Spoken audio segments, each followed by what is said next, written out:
Welcome to another edition of Radio 111.9 Smooth Pew Radio. So, today I'm going to talk about covenants, and not all generals have them. Usually, only the newer generals will have it. A lot of the older generals won't. Alexander here is an older general and does not have covenant accessibility, so you can see his is all grayed out. Newer generals, though, do have the covenant feature, and then it's turned into green. So just kind of a quick run through of what this is. These covenant attributes are just additional buffs that these generals can have if you spend the covenant stones on them, which are those purple things at the bottom. And when you have enough stats, which I'll go into, they'll turn green. And there's also two different kinds of covenants here. If you click on the little helmet symbol, it'll show you the silver ones only apply to this general when used in a march. The gold helmets, if you unlock them and they're green, apply to all of your marches unconditionally and globally. So the gold ones are really good. Totila is a particularly good general to unlock this fourth covenant because that gold helmet one is a ranged troop attack debuff, which then applies globally to all of your subcities as well. So even though it says only 10%, the debuffs apply to your subcities. A normal buff does not do anything with subsidies, but the debuffs do. So I'll go through a couple of generals that have debuffs, and they're very valuable. So the way this goes is to be able to unlock the covenant, not only do you have to spend the covenant stone, but you have to level up the leadership, attack, defense, and politics cultivation of the general. And it's not just the one general. You'll see up at the top, there's three on the side. And the combined leadership, attack, politics of all four of these generals are the scores you need to unlock all of the covenants. So, one example here is John Hunyadi, who's another one. His fourth covenant is this debuff. But you'll see at the bottom here, I do not have enough cultivation between these four generals at the top combined to unlock his last two covenants. And so the way to do that is to enhance the general.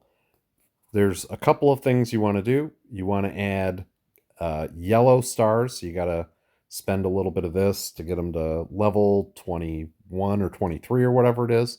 Add the 5 yellow stars. And then you want to cultivate, and you want a total increase to get his cultivation as high as possible. And so it's not just that, though.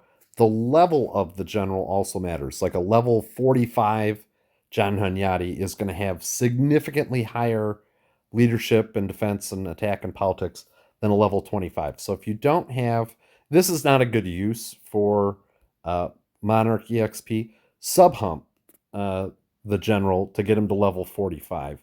And that will increase your total score down here at the bottom. And you have to do that with all four of these generals. So you're going to have to cultivate them, enhance them to the 5 yellow stars. Oops. And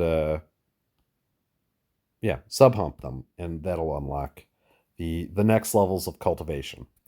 And so that's pretty much how the covenants work. There are some covenants that are extremely valuable. The gold helmet ones, like I said, are globally, and the silver ones just apply to that general. But if you're going to create a general pairing, you may as well figure out how to maximize the buffs that those generals are bringing to the table. And there are some that will have pretty valuable stats in them.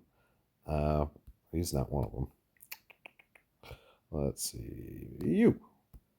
So like march size capacity, as I mentioned from my previous video, is a pretty good stat to have. Now, one of the problems is going to be, and you're going to run into this challenge, if you don't have an example here, you'll see that this top general in the upper right-hand corner is grayed out. It's an Arminus. It's because I don't have him unlocked. So if a lot of these generals are gray for you, it's not a good idea to pursue this general because you don't have the prerequisite generals to unlock his covenants. So if you had to choose between this one or another general that you're going back and forth on, if all of these are unlocked, there's a very good chance you need all four to be maxed out to unlock the last covenant specialty here, and pretty much the bottom two you're going to need all four. So if you're missing some, you probably want to skip this general because you're not going to be able to utilize it to its full potential, and you're going to be better off finding somebody who you've unlocked all three, and that way you get better buffs out of it. The other thing you can do is when you don't have it, doesn't necessarily mean you don't have it. It just means you don't have it unlocked. So the next thing you'll want to do is, I'm looking for an Arminus. Go see if you broke them into frags to like make room for your generals. I'm not going to do this for this video. He's in here somewhere. I have an Arminus somewhere in here. And then you would just create one and then unlock him so that you can maximize those covenants. All right, talk to you later.